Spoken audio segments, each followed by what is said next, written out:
Hey everybody, and welcome to Vassals of Kingsgrave's review of the movie Ready Player One, directed by Steven Spielberg, based on the book by Ernest Cline, adapted by Zach Penn, who did some of the X-Men movies. So, my name is Bina007, I'm going to be your host today, and joining me are Zach. It's because it's gaming, I think it's going to be Zach. My name is Bina007, I'm going to be your host today, and I am joined by Greg. I was going to do a Zach impression, but then I realized whatever I would do will not be as good as Paul's. So this is Greg, ClaudiusTheFool on the forums. And by Adam. Yeah, this is Adam, DrownedSnow in the Oasis. Exactly. So maybe we can just go around and do a quick lemon cakes out of 5 and maybe also just explain whether or not you've read the books or not. And I guess it's fair to say we're going to spoil the movie and probably the books too in this podcast. There is also actually another VOK just on the books. I think it's VOK 158. I listened to it recently and it's really fun, so you should go check that out if you're just a book reader. So, Adam... It was a book club, right? It was a book club. Absolutely. Back in the midst of time. It's a really good one. So, Greg... Yeah, all those years ago. It was like, I remember at one point, White Raven was mentioning his girlfriend and like, you know, I've met his baby. So, it's like, oh man, that's back in the midst of time. Adam, marks out of 5, thoughts? How did you come to the film? I read the book actually because of that book club. And it's like one of the more enjoyable books I'd say I've probably read in the last 10 years or so. It's just fun. So I was excited when they announced the movie, but I was also kind of apprehensive because I was like, there's no way they're going to be able to put all this stuff in there, and of course they weren't, but it still ended up pretty well. I'd give the movie like a solid 3.5 out of 5. I thought it was really good. As far as an adaptation goes, kind of compressing all that, they made a lot of changes, but I think most of them worked out pretty well, and it still kind of captured the essence of what was in the book. Okay. Greg, I know you Skyped me and said you hated it, so...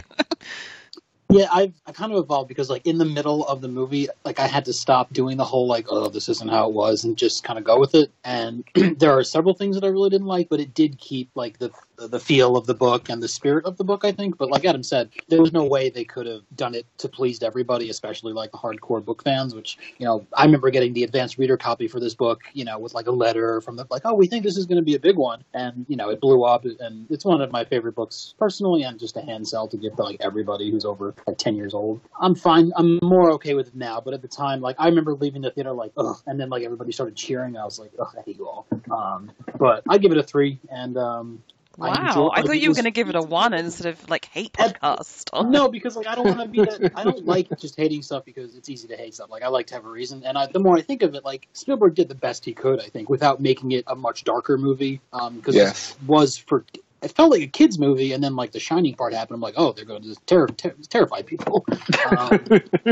But no, like I did have fun watching it, and I was just looking for particular, like I was looking forward to certain things that didn't happen, and that's probably why I disliked it as much as I did at the time. But a day has gone by, and I'm like, all right, it was a fine, fun movie, but I'm not going to see it again. And but it was fine. A 3. I'm happy with that. It's so funny because I think you've come from below and then kind of moved up to a 3, whereas I think when I walked out of the movie, I was like, this is a 5, this is awesome. And as I thought about it more, I was like, that bit was a bit weak and that bit was a bit silly, so maybe I settled on a 3. And then you went and read the book afterwards? Is that what happened? Yeah, so I did listen to the book club at the time, and I thought I should read this, and then I never did because I always have way too many books that I buy and don't read. And actually I wasn't even that excited about the film because I tend to think Spielberg makes these, really exciting films but quite schmaltzy, and I'm not that much of a Spielberg or latter Spielberg fan. But it was Easter weekend and we had nothing to do, so we went to watch it with very few expectations. And even though it's quite a long film, it's over 2 hours, it just really rocked by really quickly. I was excited all the way through. Yeah. I have no gaming kind of history really, but I loved all the pop culture stuff. I loved the Shining stuff, and just in general, it just felt like I liked the characters. I wanted to see them win. I was into it, and I bounced out of the cinema, and then I ordered the book on Amazon. I read it, I think 2 weekday nights after work, because it's that horrible phrase unputdownable, like you want to get through the next chapter. and I really like the book, and I think they're quite different in tone. So it's kind of weird because I think the things I preferred in the book are the darker stuff, like the real world in the book is much darker. And the real people are uglier and fatter and patheticer. And it's more spread out, and you get kind of a grander sense of how shitty things have become. Exactly. And I thought the Spielberg characteristically just made it a lot more, shiny and easy to digest, and all the stuff I don't normally like in Spielberg. But then he did make some changes, like giving Samantha more agency, which and making the Og Deus Ex Machina thing less ridiculous, which I preferred. But overall, I think I took my sort of post-movie excitedness from a 5 down to a 3, just having thought about it a little bit more. But I think the changes are really fascinating because some are positive and some are negative. So I'm glad we've all read it, because I think that's going to make this a really fun discussion. Yeah, I mean, that was one of my was just not seeing the greater world. Like, I love the dystopian, aspect of the world in the book, and you really don't you get like the stacks in the beginning, but like, there's really not much, you don't get any sense, like they talk about, I think they mentioned like the bandwidth wars in the movie, which I don't think was in the books, but like, I know there were some there's been all this like cataclysmic stuff happening, and it just felt like that was in the background. I mean, I get that, like, it's a 2-hour movie, he had to pick and choose. Yeah. There was a lot of chaff in the Oasis stuff that I thought they could have cut out. Let's focus on the real world a lot. Let's just do that as section 1. It felt to me a little bit like, because Spielberg has like very good designers available to him, the real world was just too pretty. I mean, I know the stacks are meant to be grungy and stuff, but this is meant to be this kind of vertical trailer park, and it just looked too cool. It just looked too fun. I wanted to be like going down that rope thing that Wade Watts wings down to the ground level, and even like the junkyard of cars where he has his little hideout to play games. I mean, it felt too interesting. It didn't feel like post-apocalyptic enough. And when you read the book, I was shocked because it's like, and you don't know if you're going to make it to school because of all the, like, his aunt is explicitly a junkie, and there's like pedophiles after kids, and you're like, shit, So, yeah, and this, it's like Wade was a real clean shit. You know what I'm saying? Real clean shit. Yeah, he didn't look like he was living with a junkie. I mean, everything about him was like, his hair wasn't messed, like it was all perfectly coiffed, and I don't know. I think part of where the book kind of had its strength was the fact that he was basically trapped on the school planet all the time, and you got a sense that like you got more of a sense of the fact that like unless you had money, you really couldn't do anything, even in the Oasis. So, like, even though it was an escape for some people, like, a lot of people, were pretty well boxed in. Even, like, there was a class system within it. Absolutely. I just thought Wade was too pretty. I mean, when he starts the book, he's meant to be a bit schlubby. He's got a bit of acne. At some point, he loses and a belly. Weight. But then he kind of, starts using this weird shampoo, so he loses his hair, and it's all stubbly when it grows back when he's in IOI. And I just thought, I don't know if any of you saw the recent Blade Runner 2049. I haven't seen it. I've recently seen Blade Runner for the first time. I just thought that was stunning in depicting a kind of dystopian future and an environmentally degraded one. And I kind of, when I was reading the book, I thought, like those apartments that he lives in when you rent the little gaming cube and stuff, like that would just feel more like Blade Runner. It would just feel really grim. And it sounds stupid, but I think Spielberg just has too much sunshine in this future. Well, I recently watched the documentary about Spielberg on HBO, and like he does talk about like he does like to show the fun side of things, and that's why some of his, like when he tried to do that comedy 1941, why it was so over the top that it failed. But like piggybacking on what Adam said with the world, like one of the reasons I love the world in the books is because it's not, I don't think it's post-apocalyptic. It's probably right on the border of like re-apocalypse, but it's definitely like you get the sense of like there's no more gas left. Like only a few people have electric cars, and like there's been all these wars, like the water war or something like that. Like society's falling apart, and you don't really get that. And they never really say like why Columbus, Ohio, is the center of the world in the movie. Like you mentioned once that it's Halliday's hometown, but like they don't talk about like the ocean. that's where he based his company, so everyone moved there. Right. But like they don't really, I don't think they said that. You just have to like assume that. But that's what they said in the movie anyway. Oh, they did. Okay, I might have missed that. Yeah, they said like, well, because that's where their campus was. Like everyone is sort of built up there, and because they don't cover it as much as they do in the books, but the mobility of the average person has really gone away. Right, like people don't road trip, people don't travel, and in the book I thought that was a nice thing because when you finally get to like H's van and stuff, and you realize that like she's traveling she's mobile, that's actually kind of a big deal. Yeah. Like they don't even go to the next city over because it's like, oh my gosh, gas and stuff, right? And just the idea that if you're living in this world that is degraded and you're poor and you're not eating well, you are going to be spotty and look a bit shitty. You're not going to look like a nice little clean cut all-American hero. It was just too pretty. I feel like Spielberg was the perfect director for the Oasis scenes, but he was not the perfect director for the real world. And I think it's kind of patronizing to kids. Right. I feel that even if you aim this at the tween market or the YA market, they've all watched the Hunger Games and stuff. They can cope with a real world that looks a bit shittier than this. It almost felt like Spielberg was, I don't know, back in the early 80s when we were a bit kinder to kids on screen. And like modern kids can take a little bit more grit. How did you guys feel about the depiction of IOI and Paul Sorrento in the real world? Are you confusing Paul Sorvino with Nolan Sorrento? Sorry, Nolan Sorrento. The standard issue Australian actor who plays every bad guy now. Well, he's the same. Isn't that the bad guy from Rogue One? Right? Yeah, Rogue One. And he's been good in a number of things lately. And I really enjoyed him in this. I mean, the character was fairly one-dimensional, but I really enjoyed watching him kind of embody the character. And I don't know.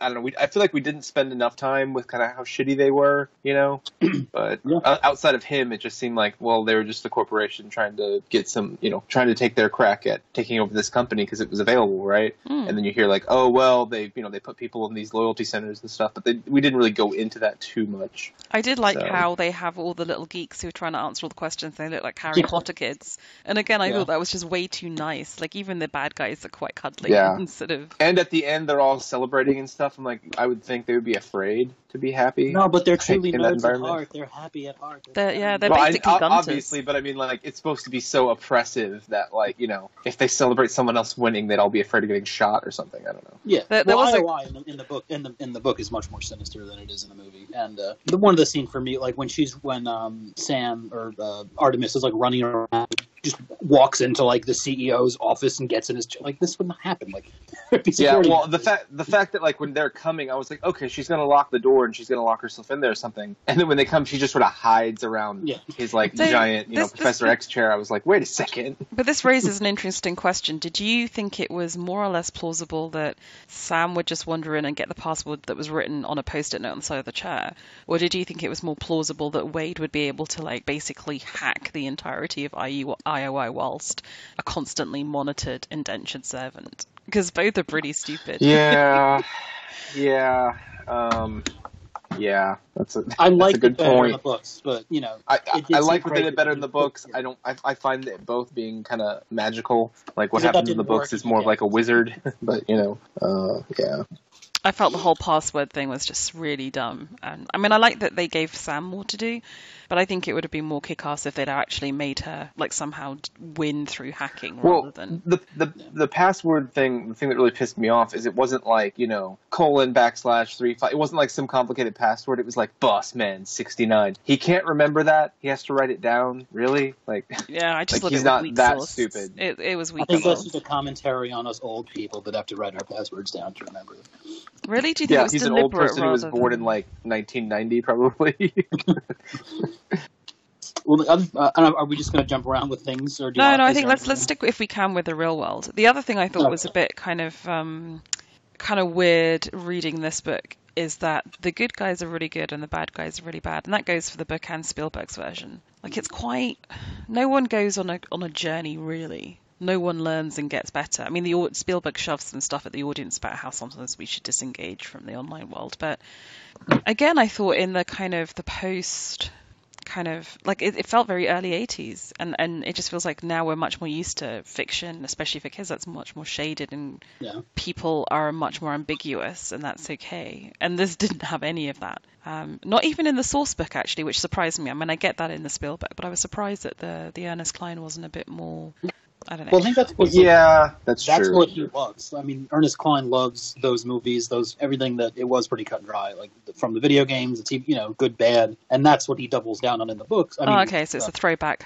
I assume, but Duncan wrote a pretty Valkyrie on the forums that have really nice responses, thoughts, and I agree with everything he said. Where there really is, it is pretty black and white, and there's no real journeys, but like it's still fun. And I mean, Spielberg didn't change much of that. There was more of it. Oh yeah, oh yeah. But it was the same tone. Yeah. Right. But that can be fun also.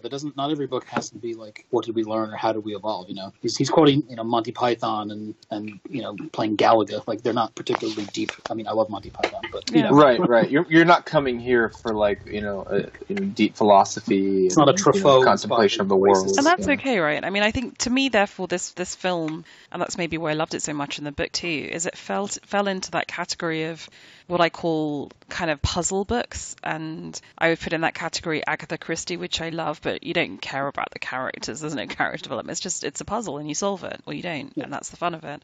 And even books like Da Vinci Code, which I know we're all meant to be very sniffy about and say is trashy, but I really loved reading it because it was a puzzle and you did go to the next chapter and the next chapter. And I think there is a very kind of pure and simple pleasure in trying to figure out clues and see them navigate the next level, and even just seeing him stupidly play Pac-Man, I mean...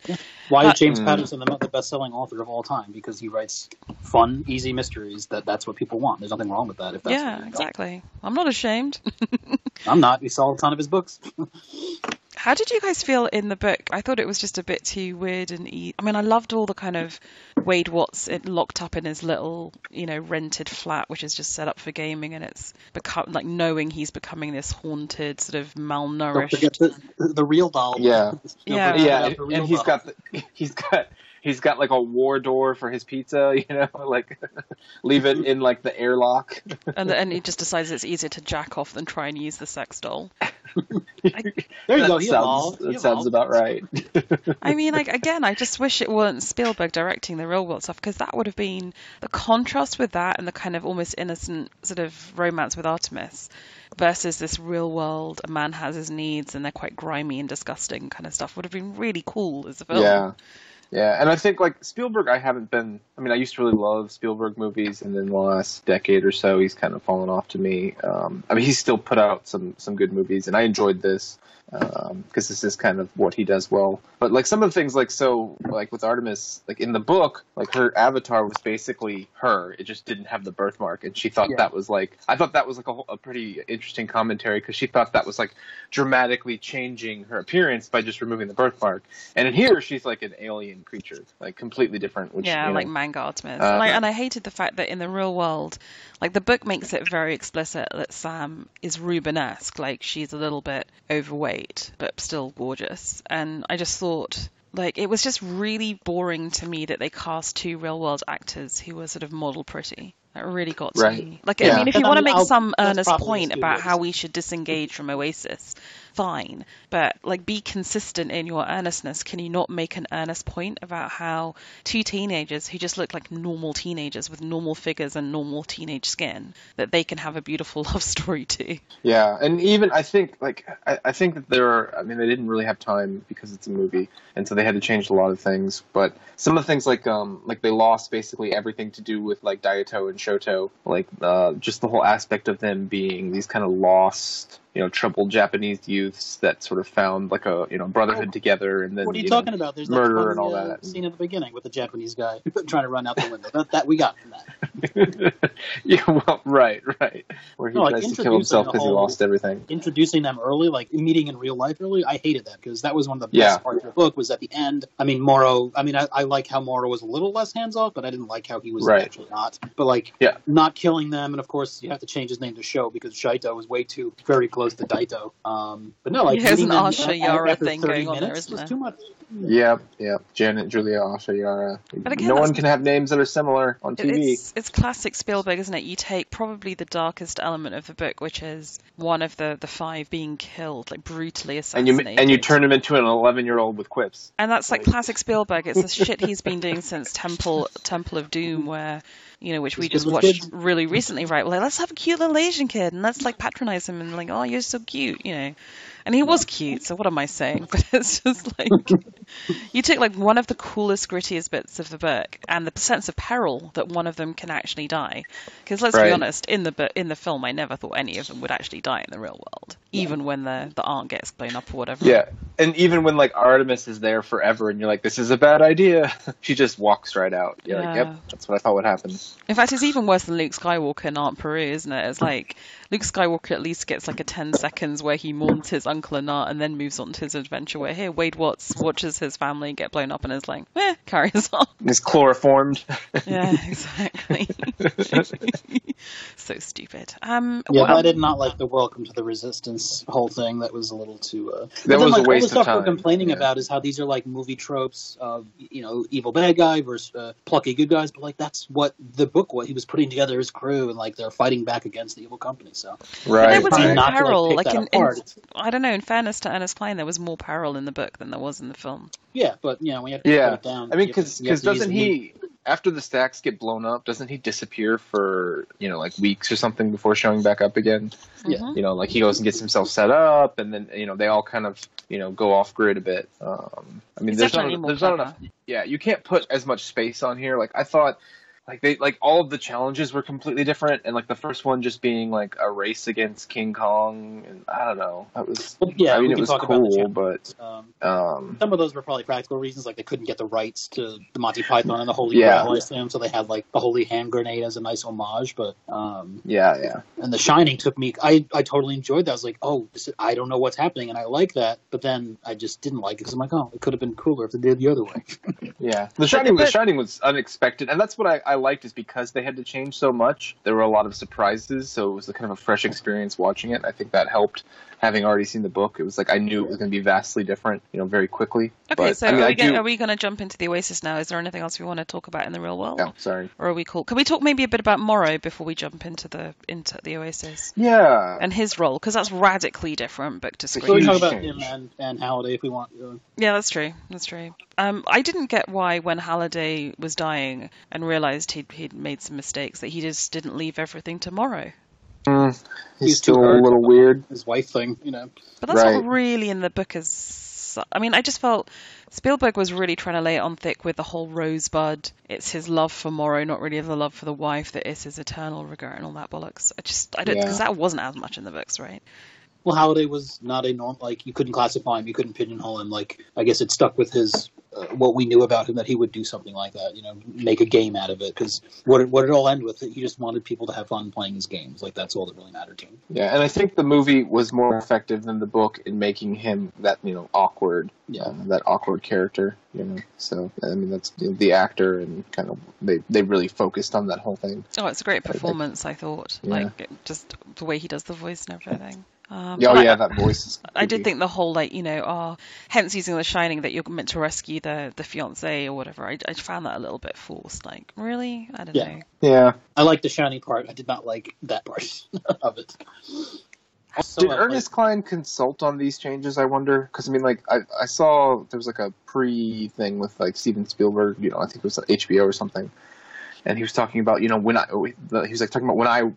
I wrote the script or whatever. He's like, well, me and Ernest and Zach Penn. He mentioned a few people, they all co-wrote the script. But I wonder how much everyone was involved in that sort of thing. Yeah, I don't know. Actually, I can look it up. Let me just open up the IMDb page. Because you got to think that Cline probably, in writing the book, had several ideas, maybe similar to these, that were left on the cutting room floor of stuff he wanted to have them do or go through or whatever. So I'm curious, it's if some of this is stuff that he had just kind of left behind, or is this just stuff Spielberg came up with, or because some of it feels like it very much fits with Halliday, both in the movie and the book, and some of it feels like, well, it doesn't seem like he would really be into that. So I don't know. But that's, again, the ability of a book where you can just write whatever you want into it, really, and not really have to worry about the intellectual property rights the way you're doing it, versus a movie where you're like, well, do we want to show, well, we own Halo, so we have to put Halo guys in there. What can we actually put in there? I thought Spielberg was quite restrained in not showing his own stuff, apart from that Jurassic Park dinosaur. Yeah, well, I mean, he may not even be allowed to, you know what I mean? That's what I'm saying, is how much, the big thing was that could he? He couldn't get the rights to Star Wars or something, but they still had references to it, so I guess they could talk about Star Wars stuff without showing it. They can say, "Oh yeah, we'll get you a Millennium Falcon." Like, what? Oh yeah, but no, you're not ever going to see that on the screen because different company. Yeah, it doesn't actually. IMDb Pro doesn't have Ernest Cline as an exec producer, and it doesn't explicitly say he consulted on it. So maybe they just took the book and said, "Thank you very much," and we'll now go make the film. Yeah, and I mean, hey, paycheck. I'm sure he's fine with that. Yeah, exactly. I was just curious. Oh, no, he was a co-writer. So during the race sequence, the marquee of a theatre can be seen. It reads Schwarzenegger Jack Slater 3. This is a nod to Arnold Schwarzenegger's film Last Action Hero, also written by Zach Penn, who wrote the script to this. According to Penn, the nod was unintentional and was included by ILM staff as suggested by co-writer Ernest Cline. So he must have been consulting on it if he could influence what was in the background. But that, I mean, it shows just the attention to detail, doesn't it? Which is so brilliant. Like, you always want to watch it again with a freezer and think, oh yeah, I get that reference. I get that reference. Yeah. I do kind of feel like on a once it's on Netflix or something, it'd be good to rewatch, and you'll find a lot of, because there was stuff that goes so fast. You're like, wait, what did I just see? What did I just see? What was that? Do you guys want to talk more about Halliday or anything else real world? I mean, some of this stuff blurs, right? It's not concretely real versus Oasis. Yeah. I mean, my main question for him is at the very end. At this point, I guess we'll get to that. Okay, so let's jump into the Oasis. How did you guys like it? Did it feel like you thought it would feel? Did you like the special effects? It felt too, busy. Like, I honestly couldn't focus on a lot of the scenes. Like, it was too much to look at. But I liked how, it looked amazing, but you could still tell it was fake, obviously. No, it was fine. I have never done, like, virtual reality, so I don't know how. I assume this is times 10 of that. But, no, the way he presented it, I enjoyed it. Yeah, I think it was supposed to feel like real enough that you could still connect with the characters, as like, these people were still in the world as like whoever they were, but it's also supposed to feel kind of shiny, right? There's giant robots and shit running around too, obviously, but yeah, I thought it looked probably like it would, if something like this actually happened, there would just be, visual barf everywhere, right? Just like everyone's different tastes conflicting. Yeah. And how did you like, let's talk about some of the characters that just in the Oasis, like iRock is a much bigger character, like for comedic effect in the film. For me, I love TJ Miller, so iRock was great, but it's the same character he always plays, who's basically obnoxious. But I loved the design of him. I just loved it. I thought it was hilarious. Yeah, he was hilarious. The best part was this like really creepy, menacing avatar, with like a skull for a chest and holes right through him. And then he's like, yeah, my neck kind of hurts, man. Can we get that looked at? Like he was actually just kind of like really lame at a couple points, but also like going around murdering people, sort of. Yeah. And then at the end, when he's like, no, man, I don't want to lose my shit. Like that's exactly the sort of reaction you would expect from that guy. Yeah, because this is a geek gamer, right? At the end of the day. Yeah. Which, the whole concept between both the book and the movie where it's like, if you die, you lose everything would never, ever work. Like, they couldn't possibly have something like that function in like a real world version of this, because there would literally be people rioting and, like, destroying cities. And especially given shit if they lost 10 years worth of shit. Exactly, especially given the fact that in the book, like, the financial stakes are huge. The Oasis currency is the real currency, effectively. And people are spending a lot of money to transport between planets. Like this would be the equivalent of you die in the game and someone repossesses or forecloses on your house. Right. It's like it's like you build a house or you build a car or whatever in the real world, and then you make one wrong decision and like the bank just like takes everything and says you owe us money, Like it would never. It's impossible because games are designed generally for people to die. Like the game where you don't like just respawn over and over again, is kind of rare. And they did make it clear in the book that there were a lot of worlds that you could go and like you didn't die. There were challenges you could succeed or fail, but like they were not like death zone worlds. And then there were other areas where you could die. Like the really hardcore stuff. But even like the top guys that would go out there, if you spent, 5 or 6 years and you had the equivalent of, $10,000 or $20,000 worth of stuff in the real world and you die, I guess the only thing is you're withdrawing stuff to your real world bank account all the time and selling stuff. I don't know how the economy would work. Yeah, I assume there was some separation between like the stuff you're collecting, like your magical items, and like your credits or gold coins is different than like credits. I don't know. I played Diablo back in the day. That's the only thing I can compare. A system would make more sense. Like H has his garage with all that shit. You're telling me all of that just disappears if he dies? Like it would make more sense that you have a store where you keep your shit and then anything you have on you, when you die, obviously dies. That's more typical. But they wanted to do that to add, suspense and stakes, at the end of the book and movie, so that like, hey, when you die, it's kind of real, but it doesn't really make sense. I just want to go to the Tolkien world and live on the map from the Silmarillion. That's funny What because about that's Minecraft basically world, exactly bro? what you said in the book club version of Yeah. this. I don't Yeah. remember saying that, but it's still true. I remember you saying that. Because I re-listened to that and I reread the book like 2-3 weeks ago. I mean, I do have a 9 by 12 foot map of the Silmarillion on my wall, so that makes sense. I think I mentioned that as well. Wait a second. I didn't know it was that big. It might be 6 by 9. It's pretty big, though. I did not know it was that big. I thought That it was was like the first picture I ever posted. like a 3-foot was on, map. like the Silmarillion thread. It's one I made by hand. So. Yeah. Did anything kind of fall flat in the Oasis as far as like the mechanics? Like, so you have the 3 challenges, and I felt that like the final challenge was really stupid. Personally, I mean. Well, I had problems with the first one with the racing, and then they went backwards. I mean, that was actually kind of neat when he's going backwards and stuff. But the fact that people had known about this challenge forever and no one had passed it, I thought was kind of silly. I like the idea that the first challenge had been on like the school planet and no one found it because no one thought to look there because there was nothing there. I liked that in the book. But yeah, I would think that going to adventure, like the first Easter egg ever, which is something that's mentioned like 1,000,000 times in the book, isn't it? And like going and finding the Easter would be like, as soon as you see that there's an Atari 2600 there, that's the first thing they would do, I would think. All of these like scholars, quote unquote, instead they're just playing every different type of game, It seems like they really didn't even know anything, you know what I mean? Like they were just, well, let's try this at random. I just feel it's kind of like really dumb that, I mean, as much as I love Wade and I know he's a geeky guy, and I think Duncan might have pointed this out on the original podcast, that in a way, when you read the book, it's amazing because he wins because he's practiced so much and it's a reward for talent and hard work. But then he's so young, he can't possibly spend all the hours, he says. I mean, there just aren't enough hours. But I just felt that, when you look at IOI and they have all these geeks whose full-time job it is to crack all this stuff.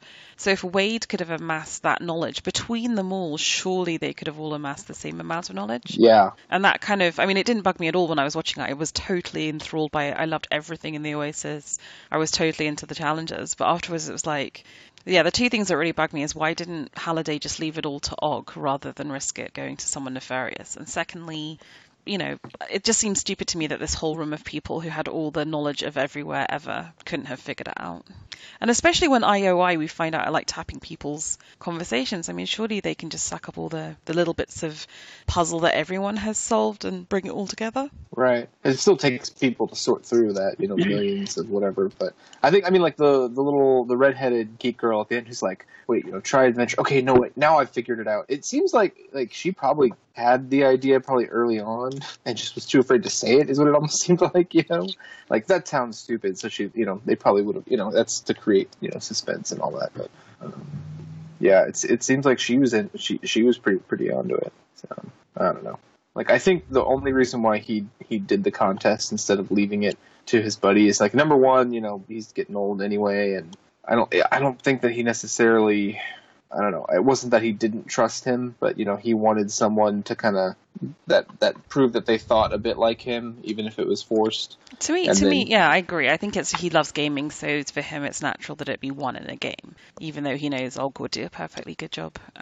That's the answer to my question, but it just did bug me. I mean, I found it less. I liked the idea that it was just that extra life thing in the film. I thought that was much more elegant than the whole heavy-handed. Let me just happen to Og Ex Machina and fly you all to my totally safe space with really kick-ass equipment, Yeah, but I didn't like how he got. I liked how in the book he got the extra life just by fucking around and doing his, like, oh, let me do this for fun. Like he decided he was going to go play a perfect game of Pac-Man just for the shit of it. Which and is was something like, what the hell is this? Kids will do, and in this one it was literally like, let me make a bet with you, flick you the coin, and like in the book he knew he had an extra life, like, oh, it's an extra life coin, I'll look at that. But in this, he didn't know what it was until after the fact. It's not a huge. Well, no, in the book he didn't know it was an extra life coin. He couldn't figure it out. It was stuck to it. It was stuck to his inventory, and he couldn't. He would cast spells and shit on it. Yeah, he had no idea what it was, but he couldn't get rid of it. He couldn't sell it. It's been a while since I read the book. I apologize. Yeah, but the whole thing where it's like, oh well, the caretaker is actually Ogden Morrow, and he just found a way to give you an extra life because he liked you and he thought you had a good chance of winning. Like, that was a little weird. Yeah. And I mean, it feels like cheating, but I hated the fact at the end where it's like he flicks in the coin. I was like, please don't say you're the curator. Please don't say you're the curator. And it's like, you're the curator. That was my like. Fuck. Also, there was a kid sitting behind me who, like, obviously loved the book and, like, was so excited. But, like, every time a new scene started, he's, like, whispering to his friend, like, oh, I know what this is. And then, like, Mecha Godzilla. And then Mecha like, he was, if I didn't know, like, I would have been so pissed. But also, I was so happy that he was, like, so into it that he was literally, Yeah. like, oh, I know what's going to happen now. But I think that's who the movie was geared for. There are worse things in this world than kids who are really excited because they read a book. I mean, God bless that kid, right? The only time I ever told someone to shut up at a movie was at Return of the King, and I almost got beat up. But what happened? I've had to do that a couple times, and it's never fun. Yeah, no. The kid was like kicking my seat. I just turned around. I was like, "Will you please shut up?" And he was like with 6 of his friends, and my friend was like, they're gonna like track you down after the movie now. But luckily, we just ran out. How did you guys feel about the end of the film? Like, did you think it was? Did you like the fact that, it was a love story in the end and they switch off the Oasis for discs so they can make out, No, I hated that whole ending. They could just make out in the Oasis next to each other. I mean, it'd be perfectly fine. Oh, gosh. No, I thought that felt a little bit forced. No, I did not like it either. But what I liked even less was the whole, when Sorrento going after them with a gun and like his Rihanna-like assistant, whose was her name? I totally forgot about her. She was so stupid. Her name Finale? Her name was Finale, I think? Yeah, it was something stupid. It may as well have been a cappella, right? It was so stupid. I mean, you can tell that... made them more comical. But the fact, like, he has a gun, and he, Wade invites, like, we need everyone to help protect us, like, come to the stacks in Columbus. And then everybody shows up, but there's one guy with a gun and 500 people around him. And, of course, in my head, I'm like, oh, great, this is some, like, anti-second... People are going to take this as, like, an anti-gun control thing where, like, no one has guns in the future, so they can't help their friends. And then the cops show up, and it's fine. But, like, that kind of... It's like, no one has a weapon, a crowbar, anything to throw. I never thought about that. You don't need a weapon. Like, there was, like, 10 people within arm's length just start grabbing at his hand. Like, I mean... Like, and he's holding the gun in the air. He's like, no one come near me. And he's holding it up. It's not even pointing at anyone. So, like, I was like, oh, he's going to get mobbed and ripped apart. And they're all like, okay, everyone back off. Yeah, like, let him go right up to the van for some reason. So then we can see that he kind of has a soul. Oh, I didn't get that at all. I just thought of course, because Spielberg wants to show that, like, no one's truly bad in Spielberg. Everyone's like, we'll see, like, oh my gosh, yeah, he's found the Easter egg, and he's found the Holy Grail, and even this, evil Nazi guy is kind of like, all right, bro, Even he can respect the game. Those Kegels. He's really game recognized game, It was so stupid. I mean, I do feel that the stuff that I didn't like in the film was more to do with Spielberg than Cline, though. And a lot of the stuff I really liked was to do with Spielberg. So even things like knowing how to edit a scene to convey the fact that in the Oasis you have killed 8 people with a particular weapon, and then to know when to cut to IOI and show those 8 people standing on the pulse die. Like, that's really clever, and it's almost like easy to take it for granted. Like, just that feel for how to edit it and how to know how much information the audience needs to figure out what's going on. Well, that was superb. I mean, that was a masterclass in action editing. Because that is not as simple as he makes it appear in a lot of his movies. You're absolutely right on that. No, probably my favorite scene was when, like, you realize, like, everyone is just stopping what they're doing in their real life and, like, coming, like, when they're driving down the street and they're like, what's happening? And everyone's fighting off Iowa, all the nerds. Yeah, I thought that was cool. Everyone's playing in the streets. But then that also made it feel like, well, this isn't really that much of a dystopian world because everyone has, like, expensive mobile VR gear. Like, so apparently Wade was the only one that was poor. I don't know. Anything else we should discuss? There were a lot of good geek moments, just like cool stuff in there, and like stuff they had to change. I mean, like, I think this is the first time we ever see a Gundam on screen in an American film. They just throw a lot of little stuff.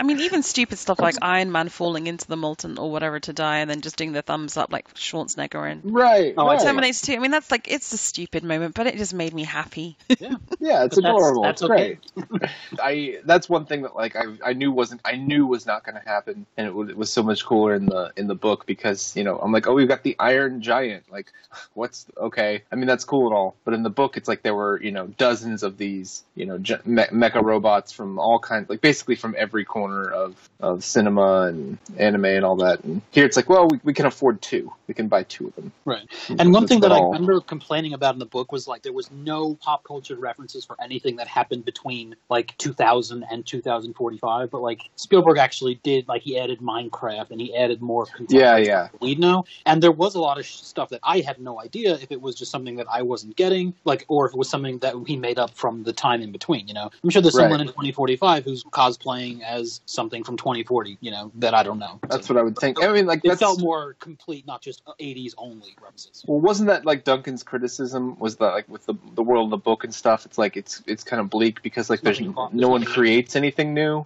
And I don't think it was like people weren't creating anything new. Like I don't think they were making new TV shows and movies as much because the cost, you know, the cost of resources to make that sort of thing. But I'm sure that people were still producing new content and writing new stories, and it just wasn't the focus of what was going on in the movie. Well, it wasn't Wade's focus, and it wasn't Halliday's. Well, because everyone was focused on what Halliday liked, right? Yeah. And so people that had given up just kind of went back to, you know, normal stuff, and they were watching, you know, or doing, you know, stuff that was, you know, more modern. But like 80% of the Oasis felt like it was, you know, time stuck, right? You know, in like the 70s to 90s in that area. Yeah. I don't have anything else to say.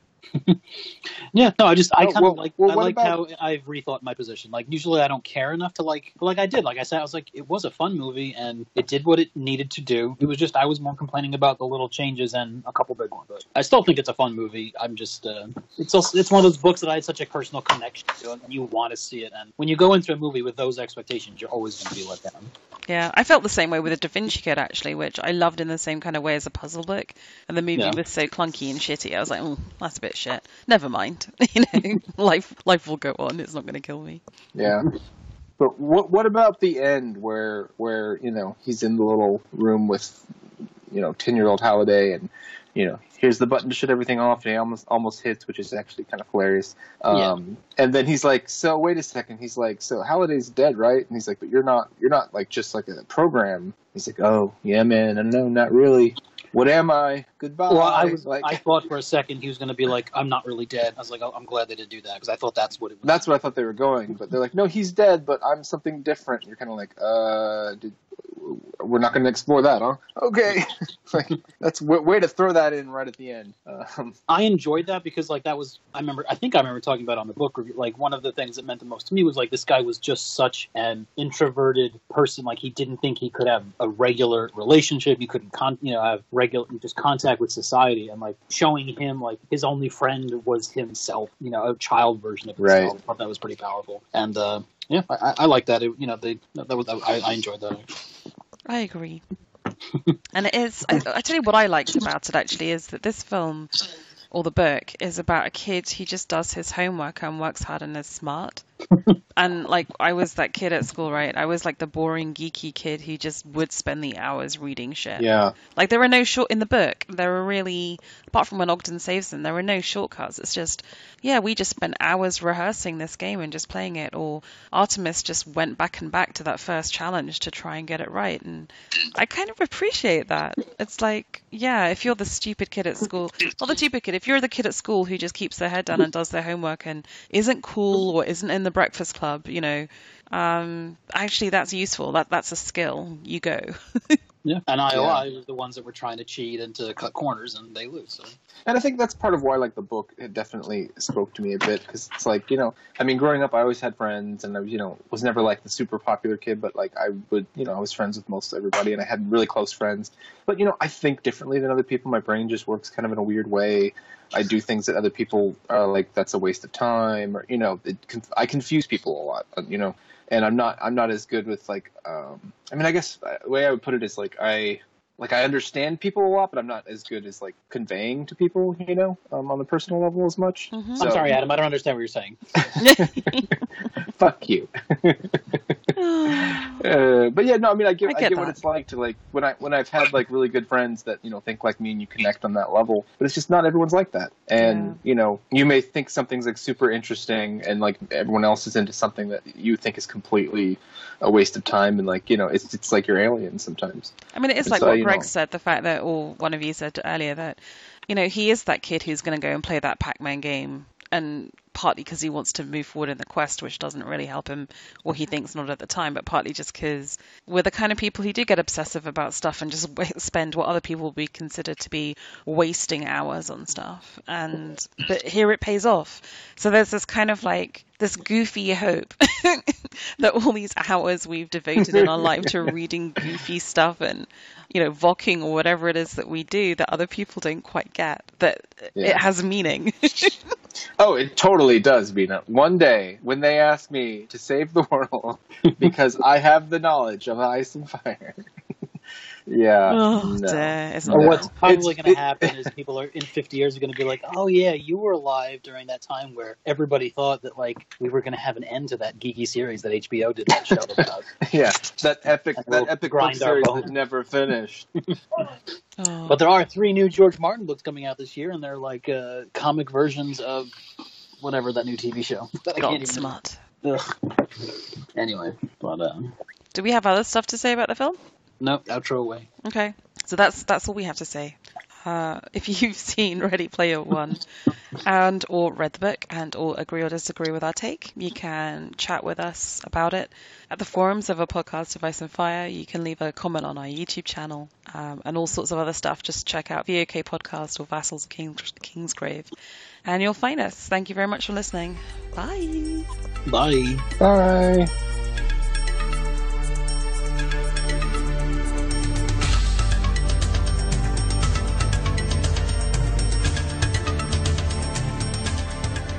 Is this where we can now just redo the whole script of Monty Python and the Holy Grail? Don't come looking for us on Tuesdays and Thursdays because we're closed. We are the knights who say "me." And how is that not a thing? Like, how has that not become like a thing that people can do? Like, that is a thing people can do. No, like you can like load a game of Monty Python and have to like speak all the lines. We're not there I yet. see. We're not there but I think yet. with Like, virtual reality, we've got to be very close to that, right? You can imagine Disney, as soon as VR headsets are affordable and are a thing, that you pay $50, whatever it is, and you can just be a character live a in Star movie sort of Wars. thing. Yeah, totally. And even like a real world Oasis. I mean, they're building that Star Wars Disney theme park where you pay to go to it for a week and they will assign you a character and you'll be interacting. So not in the virtual world, but even in the real world, this idea of the next stage of gaming and theme parks entering into that world, I think is very, very close. I think the Star Wars land, is supposed to be open the end of this year, and it's going to be different than like anything else they've ever done because you're not going to run around and see people in Disney costumes, like Disney employee uniforms. You'll see everyone dressed up as merchants or whatever, and you won't be buying like souvenir cups that say like you'll be buying like stuff at the gift shops that like look like they're from like the world, it's supposed to be like an immersive marketplace, all this stuff. So I mean, it's an interesting and very expensive experiment they're doing, so we'll see. Can't wait. Anything else coming up or podcast wise or anything? Yeah, what are people vocking about? Nothing. Ice and Fire and stuff is going on. Oh yeah, Ice and Fire Con is coming up in a couple weeks. Oh, that's right. Is this your first Ice and Fire Con? Is this your first anniversary with Casey then? It is, yes. I'll open to suggestions as for gifts. Aww, that's so cute. Adam, are you coming? I know you were on the fence. Or I have the time off, but then like I was trying to convince my wife to come, and then like we could like hang out part of the weekend or whatever, and she wasn't into it.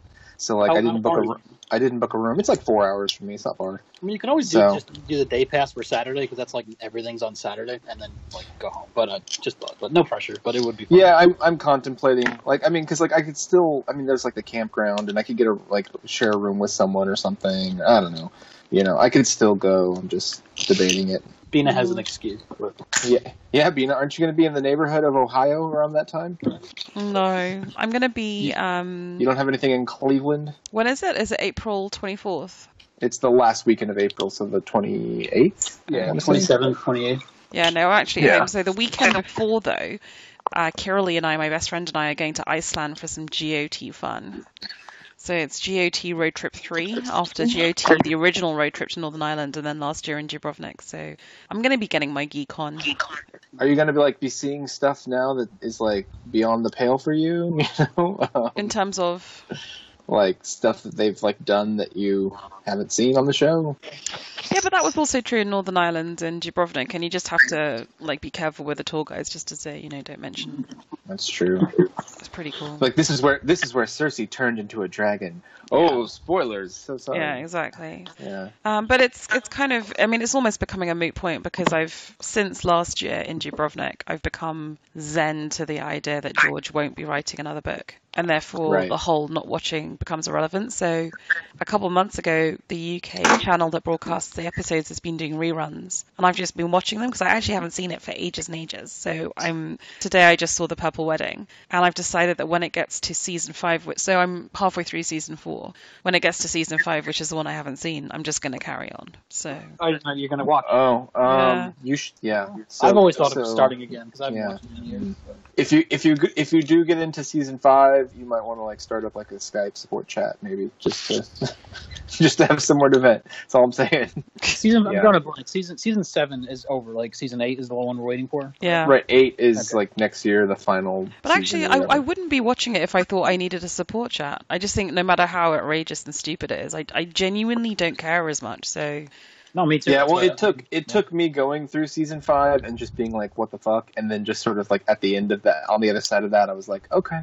Yeah, like, and I've also come to the conclusion that when this, this is going to take a year, right? But when this reread is done, then I love these books, but I'm going to put them away. I mean, I've devoted a lot of my life to them. I really love them. I'll still VOC on other stuff, but, there's no more understanding that I can meaningfully get from them having done this reread, so... Unless Winds comes out after this, there's just really not anything else. What else is there to say? I mean, once Winds, if Winds drops next year, oh my gosh, let's chat.